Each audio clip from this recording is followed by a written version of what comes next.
Hello friends, இந்த வீடியோவில் என்ன பார்க்க போகிறோம்னாக்கா ஆஸ்திரேலியாவுக்கும் இந்தியாவுக்கும் இடையிலான மூன்றாவது டெஸ்ட் போட்டி மெல்போர்னில் நடக்க போகுது. இந்த போட்டியை குறித்து தான் இந்த வீடியோவில் ஃபுல்லாகவே அனலைஸ் பண்ண போகிறோம். அதாவது இந்த நம்ம டீமோடைய பிளேயர்கள் அவங்களுடைய டீம் 11 எப்படி இருக்கும், அதை தொடர்ந்து இந்த டெஸ்ட் போட்டியை இந்தியன் அணி வெற்றி பெற்று ஒரு மிகப்பெரிய ஒரு வரலாற்றை படைக்குமா, இதெல்லாம் இப்போதைக்கு இந்தியன் அணி முன்னாடி இருக்க மிகப்பெரிய ஒரு சவால்கள்னே சொல்ல முடியும்.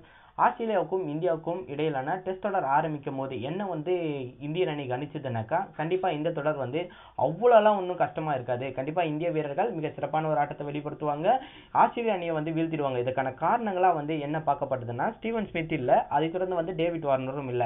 இதனால கண்டிப்பா அணிக்குள்ள மிகப்பெரிய ஒரு பூஸ்ட் ஆஃப் இந்தியன் அணிக்குள்ள இருக்கு.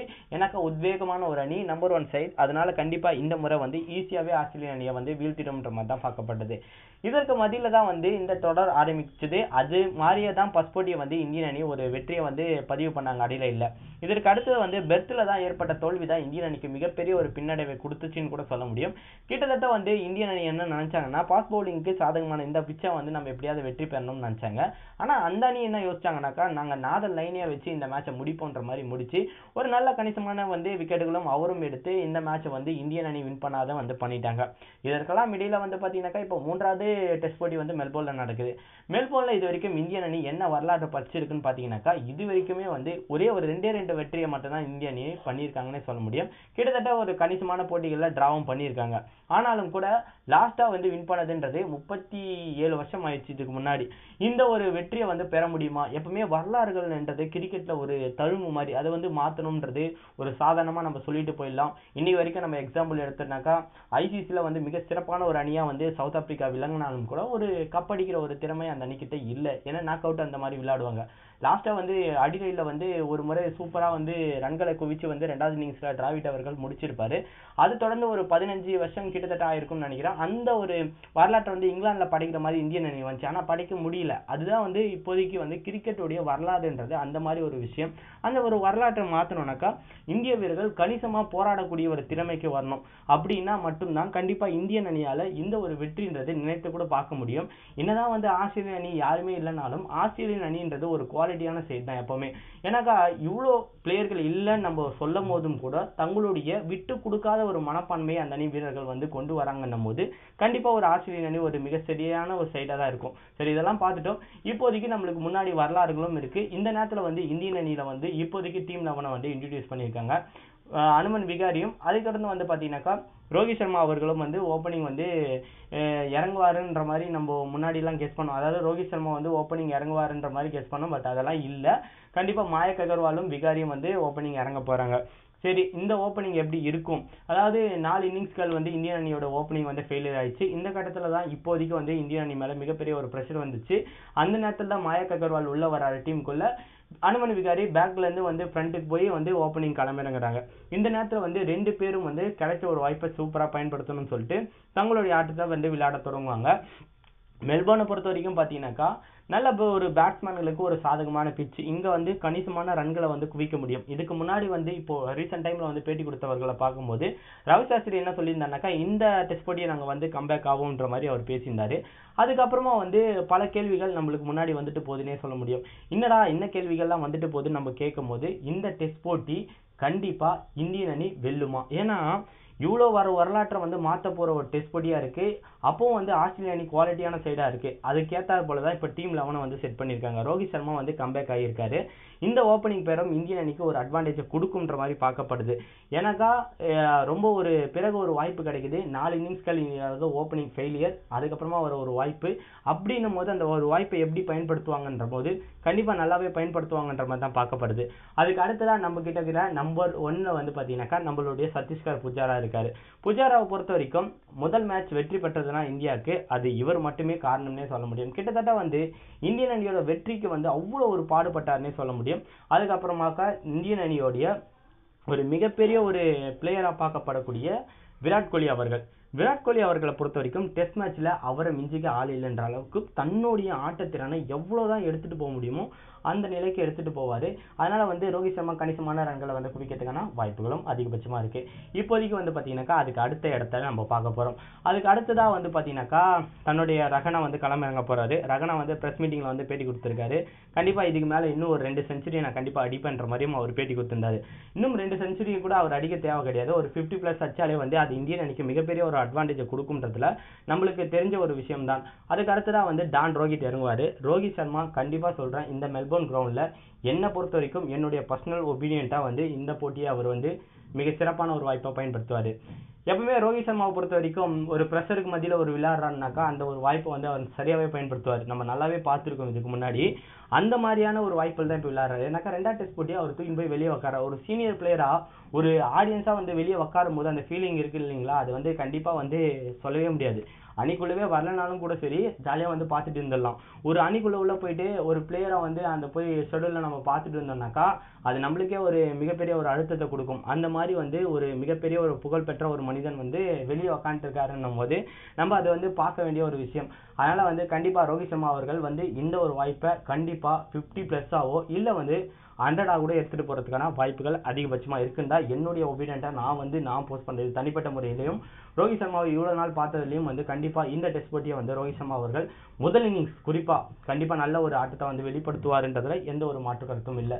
இதுக்கு அடுத்ததா பாத்தீங்கன்னாக்கா ரிஷப் பண்டை பொறுத்த வரைக்கும் ஒரு நல்ல ஒரு விக்கெட் கீப்பிங் பேட்ஸ்மேனா இப்போதைக்கு வலம் பண்ணிட்டு வர்றாரு. தோனியோட ஆவரேஜ் சகாவோட ஆவரேஜை பார்க்கும்போது இவருடைய ஆவரேஜ்ன்றது ஒரு கணிசமான ஒரு நல்ல ஒரு ஆவரேஜ்லேயே இருக்காருன்னே சொல்ல முடியும். விக்கெட் கீப்பிங் வந்து தனியாக எடுத்து பார்க்கல, பட் வந்து ஒரு விக்கெட் கீப்பர் பேட்ஸ்மேனா வந்து அவர் நல்லாவே விளங்குறாருன்றது தான் நம்ம பார்க்கக்கூடிய ஒரு விஷயமா இருக்கு. அடுத்ததா வந்து பாத்தீங்கன்னாக்கா இந்தியன் அணியில பவுலர்களா இருக்கக்கூடியவர்கள் இப்போதைக்கு வந்து புவனேஸ்வர் குமாரை வந்து இந்த தொடர் ஃபுல்லாவே சேர்க்கல, அது மட்டும் கன்ஃபார்ம் ஆயிடுச்சு. ஜடேஜா அணிக்குள்ள வந்திருக்கிறது இந்தியன் அணிக்கு மேலுமே ஒரு அட்வான்டேஜை கொடுக்கும். ஏன்னாக்கா ஜடேஜாவை பொறுத்த வரைக்கும் நல்லா குயிக்கா வந்து ஸ்பின் போடக்கூடியவர். லெஃப்ட் ஆர்ம் ஸ்பின்ன்றதுனால கண்டிப்பா வந்து எப்பவுமே ஃபாரினர்ஸ் வந்து லெஃப்ட் ஆர்ம் ஸ்பின்னாலே அவங்க கொஞ்சம் திணறுவாங்க. அந்த வகையில வந்து ஜடேஜாவோட ஆப்ஷன் இந்தியன் அணிக்கு மிகப்பெரிய ஒரு அட்வான்டேஜா கொடுக்கும். அது மட்டும் இல்லாமல் அவர் ஒரு சூப்பரான ஒரு ஃபீல்டரும் கூட, கணிசமான ரன்களையும் அடிக்கக்கூடிய ஒரு திறன் படைத்த ஒரு வீரர். இதற்கு மத்தியில வந்து பாத்தீங்கன்னாக்கா இவரும் வந்து களமிறங்கிறது இந்தியன் அணிக்கு மேலுமே பூஸ்டப்பை கொடுக்கும். அதுக்கு அடுத்ததா வந்து நம்ம பார்க்கும்போது இந்தியன் அணியோடைய பவுலர்களா வந்து இப்போதைக்கு வந்து சூப்பராகவே பண்ணிட்டு வராங்க இந்த சீரீஸ் ஃபுல்லாவே. அதுலயும் குறிப்பா இஷாந்த் சர்மா வயது அதிகமா இருந்தாலும் கூட ஒரு சிறப்பான ஒரு பந்து வீச்சை வந்து மேற்கொள்றாரு. இந்தியன் அணிக்கு இது ஒரு அட்வான்டேஜான ஒரு விஷயம் கூட சொல்ல முடியும். அவருடைய ஹைட் அவருடைய பவுலிங் வந்து சூப்பரா கை கொடுக்குது. ஆனா அவர் நோ பாலை கொஞ்சம் கம்மி பண்ணிட்டா கண்டிப்பா அவர் மாதிரி ஒரு சிறப்பான பவுலர் இருக்க முடியாதுன்ற அளவுக்கு அவர் சூப்பரா போறாரு. அதுக்கப்புறம் ஷமி மேல நிறையவே வந்து பாத்தீங்கன்னாக்கா பிரஷர் இருந்துச்சு. அவர் வந்து வாழ்க்கையிலும் கூட சரி மனைவிக்கு இடையே வந்து ரொம்பவே பிரச்சனைகள் இருந்து அதுல இருந்து வெளியே வந்து ஒரு சூப்பரான ஒரு பவுலரா வந்து வந்திருக்காரு. பெர்த்ல பொறுத்த வரைக்கும் ஒரு 6 விக்கெட்டுகள் என்றது சாதாரண விஷயம் கிடையாது. 2வது இன்னிங்ஸ் இந்தியா கம்பேக் ஆகிறதுக்கான ஒரு சூப்பரான ஒரு விஷயம் கூட. அன்பார்ச்சுனேட்லி அந்த டெஸ்ட் மேட்ச் நம்ம வந்து கைப்பற்றல, ஆனாலும் கூட அவர் வந்து சூப்பரா ஒரு பவுலிங் வந்து மேற்கொண்டிருந்தாரு. இதுக்கு அடுத்ததா வந்து பாத்தீங்கன்னாக்கா இந்தியன் அணியோட பும்ரான்றது சவுத் ஆப்பிரிக்கா தொடர்ல உள்ள எடுத்துன்னு போகும்போது அசால்ட்டா 3 இன்னிங்ஸ்ல வந்து ஏபிடி வில்லியர்ஸோட விக்கெட் எடுத்திருப்பாரு. அப்பனா ஒரு 360 அவரோட விக்கெட்டை எடுக்கிறதுன்றது சாதாரண விஷயம் கிடையாது. அந்த மாதிரி திறம் படைத்த ஒரு பவுலர். இன்னும் அந்த அளவுக்கு ஒரு குயிக்கான ஒரு இதுல வரல, இருந்தாலும் கூட பும்ரா ஒரு குவாலிட்டியா போன ஒரு பவுலர்ன்றது எப்பவுமே நிரூபிச்சுட்டே இருக்காருன்னே சொல்ல முடியும். இதெல்லாம் கோர்வையான ஒரு அணியா இருக்கு. இந்தியன் அணியோட இந்த மேட்ச்ல வந்து நம்மளுக்கு பிடிச்சிருக்க சில விஷயங்கள் என்னக்கா, ஓப்பனிங்ல இந்தியன் அணி சேஞ்ச் பண்ணியிருக்காங்க. இது வந்து கண்டிப்பா நம்ம பார்க்கக்கூடிய ஒரு விஷயம். அதே மாதிரி பாத்தீங்கன்னாக்கா ரோஹித் சர்மா அணிக்குள்ள வந்திருக்கிறதும் பூஸ்டப் ஆகும். அதுக்கப்புறம் ஜடேஜா அணிக்குள்ள இருக்கிறதும் பூஸ்டப் ஆகும். ஒட்டுமொத்தமா பாத்தீங்கன்னாக்கா மெல்போர்ன் ஒரு பேட்டிங் ட்ராக்ன்றதுனால இந்தியன் அணி கணிசமான ரன்களை வந்து குவிக்கணும். அந்த கணிசமான ரன்களை குவிச்சிட்டும் கூட நம்மளுடைய பவுலர்கள் மிக சிறப்பாக போடும் பட்சத்துல இந்தியன் அணியோட வெற்றி வாய்ப்புன்றது இந்த டெஸ்ட் போட்டியில அதிகமாக தான் இருக்கு. ஆனாலும் கூட இதெல்லாம் வந்து நம்ம கையில இருந்தாலும் கூட ஒரு வரலாறுன்றதை நம்ம வந்து மாத்தணும்னா அதுக்கேற்ற மாதிரி நம்மளுடைய எஃபெக்டும் இருக்கணும். அந்த மாதிரி ஒரு சிறப்பான ஒரு வரலாற்றை வந்து இந்தியன் அணி படைக்கும் பட்சத்துல இந்த ஒரு டெஸ்ட் போட்டி வந்து இந்தியன் அணி கம்பேக் ஆவது மட்டும் இல்ல, அடுத்ததா நிறைய ஒரு கான்ஃபிடென்ட் லெவலை வந்து பூஸ்ட் அப் பண்ணி கொடுக்கும் இந்த ஒரு டெஸ்ட் போட்டி. அதனால வந்து ரஹானா அவர்கள் சொன்ன மாதிரி நான் வந்து இன்னும் 2 செஞ்சுரி அடிக்கிறேன்னு பார்க்கலாம்.